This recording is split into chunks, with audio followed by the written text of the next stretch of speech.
नमस्कार, मी आहे पूजा आणि तुम्हा सगळ्यांचं पुन्हा एकदा पूजाच्या दुनियेमध्ये खूप खूप स्वागत आहे. आणि सध्या मी आलेली आहे माहेरी आणि माझ्या माहेरी फुलांचा बहर एवढा फुललेला आहे ना, छान संध्याकाळची वेळ आहे आणि मस्त अंगणामध्ये पाणी शिंपडून घेतलं आहे आणि इतकं प्रसन्न वाटतं आहे ना. आणि गावामधलं वातावरण म्हटलं की खरंच खूप प्रसन्न असं वातावरण वाटतं. आणि समोर तुम्हाला दाखवणारच आहे मी, ही माझी बाग आहे छान. हा मनी प्लांट इतकं मोठं याचं पान झालेलं आहे ना. आणि सगळ्यात महत्त्वाचं, दिवे लावणीची पण वेळ झालेली आहे. पण माझ्या गार्डनमधलं हे जे तुम्हाला दिसतंय ना, हे कुठे गेलं हे वालं, गुलाबाची इतकी सुंदर फुलं आलेली आहेत ना. आणि हा गावरान गुलाब आहे. आणि असं वाटतंय की काहीतरी असे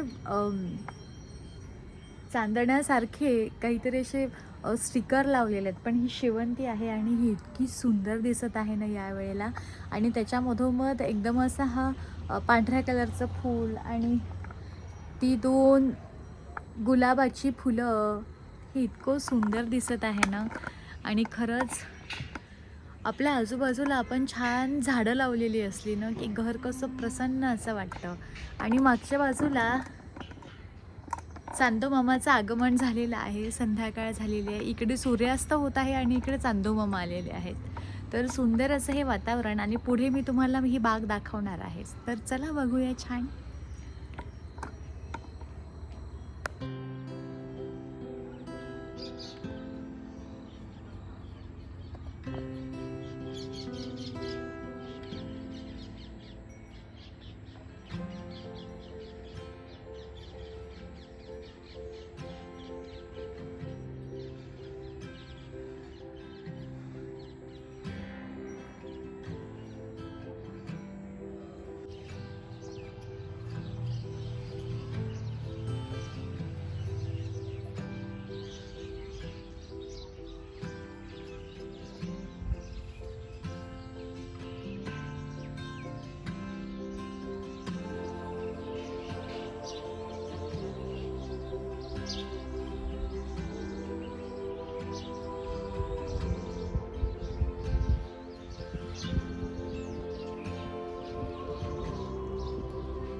आणि ही सुंदर अशी माझी बाग आहे. या बागेमध्ये प्रत्येक फूल, प्रत्येक झाड काहीतरी सांगून जातं. काही एकदम स्वतःच्या झोकामध्ये एकदम तटस्थ अशी उभी आहेत, तर काही एकदम मऊ, कोमल आणि निरागस अशी फुलं दिसतात.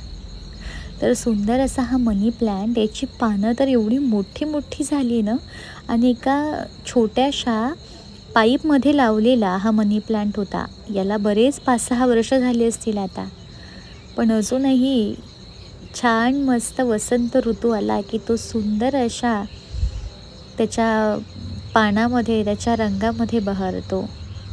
आणि वर असं कापसाळ असं ढगाळ छानपैकी मस्त आकाश, आणि त्याच्यामध्ये एकदम रुबाबात दिमाखदार असा हा झेंडा, भगवा झेंडा एकदम तटस्थ होऊन हा घरात येणाऱ्या प्रत्येक माणसाला म्हणतो की तुमचं स्वागत आहे. आणि सुंदर असा हा कण्हेर तुम्ही बघू शकता. कण्हेराला असं वाटत आहे की आकाशातल्या ह्या चांदण्या आहेत आणि ह्या या हिरव्यागार अशा झाडावरती बसवलेल्या आहेत. सुंदर असा हा कण्हेर आहे. आणि इथे या ठिकाणी मी ना 3 प्रकारची शेवंती लावलेली आहे. ही आहे पिवळी शेवंती, त्याच्यासमोर आहे लाल आणि पिवळी शेवंती, आणि एका ठिकाणी पांढरी शेवंती. तर सुंदर अशी ही शेवंतीची फुलं आहे. आणि सकाळी त्याच्यावरती जेव्हा प्रतिबिंब पडताना उजेडाचं, सूर्याची किरणं जेव्हा पडतात ना, तेव्हा तर असं वाटतं की सोनं कसं चकाकतं ना, तसा हा पूर्ण भाग एकदम चकाकून जातो. आणि ही जी निसर्गाची सुंदरता आहे ना, तर ही बघितल्यानंतर मन कसं एकदम प्रसन्न होऊन जातं. आणि कधी-कधी मनामध्ये जर आपल्याला लो फील होत असेल, थोडं डिप्रेशनसारखं होत असेल, तर आपण नक्की हा जो निसर्ग आहे याच्या सानिध्यामध्ये बसलं पाहिजे. ही आहे तुळस, छानपैकी मस्त रामतुळस या ठिकाणी लावलेली आहे. आणि बाजूच्या रस्त्यावरती ना चिमण्या एकदम टुणटुण अशा धावत मस्तपैकी तिथे खेळत होत्या. आणि ही आहे सदाफुली. सदाफुलीचे पण 2 झाडं लावलेली आहेत. आणि या सदाफुलीला मस्त गच्च असा बहर आलेला आहे पांढऱ्या फुलांचा. आणि झाड कसं ना एकदम हिरवंगार झालेलं आहे. आणि त्याच्यावरती जेव्हा आपण पाणी शिंपडतो ना, तेव्हा तर ते झाड एकदम चमकून निघतं. त्यामुळं आणखी सुंदरता दिसते त्या झाडाची. तर आता दुरून एक वेळ दाखवते. आणि हे जे पक्षी आहेत ना, आमच्या इथे पक्षी भरपूर असे पक्ष्यांच्या प्रजाती आहेत. आणि हे आमच्या घराच्या राखणदार चंपूताई ज्यावेळेस मी इथे आले ना माहेरी, तर इतकी रडायला लागली ना ती. आल्याबरोबर तिला एवढा आनंद झाला ना. खरंच मुके प्राणी असो किंवा हे झाडं झुडपं असो, किती जीव लावतात ना माणसाला. आणि माणसाच्या विचार करण्याच्या पलीकडे ती माणसाला जपतात सुद्धा. आणि हे मी चंपूच्या या वागण्यावरून त्या दिवशी मला कळून आलं. आणि माहेर म्हटलं की खरंच किती शांती आणि किती आनंद आणि आराम, ह्या सगळ्या गोष्टी या एका घरात असतात. इथे आपण लहानाचं मोठं झालेलो असतो. आपलं अर्ध्याच्या निम्म आयुष्य इथे गेलेलं असतं. आईबाबांनी आपल्याला छान इथे वाढवलेलं असतं. किती सगळ्या आठवणी असतात ना माहेरामध्ये. आणि हे असं माझं माहेर एकदम सुंदर असं निसर्गाच्या या सानिध्यामध्ये माझं हे माहेरचं घर आहे. आणि प्रत्येक फूल, प्रत्येक पान, प्रत्येक झाड काही ना काही सांगून जातं. आणि अंगणामध्ये रांगोळी जर नसेल ना, तर ते अंगण एकदम सुनं वाटतं. तर सुंदर अशी रांगोळी, आणि इथे श्री रामकृष्ण हरी असं लिहिलेलं, की जेणेकरून डोळ्यांनासुद्धा समाधान वाटेल आणि मनालासुद्धा समाधान वाटेल. त्याच निमित्तानं ईश्वराचं नाव आपल्या मुखातून निघेल. तर सुंदर असा हा माझा बगीचा पावसाळ्यामध्ये पण इतका सुंदर बहर आलेला असतो ना याला. काही झाडं लग्नाच्या आधी लावलेली आहेत, काही नंतर लावलेली आहेत. पण झाडं तर मी लावले, पण ती वाचवलीत आईबाबांनी.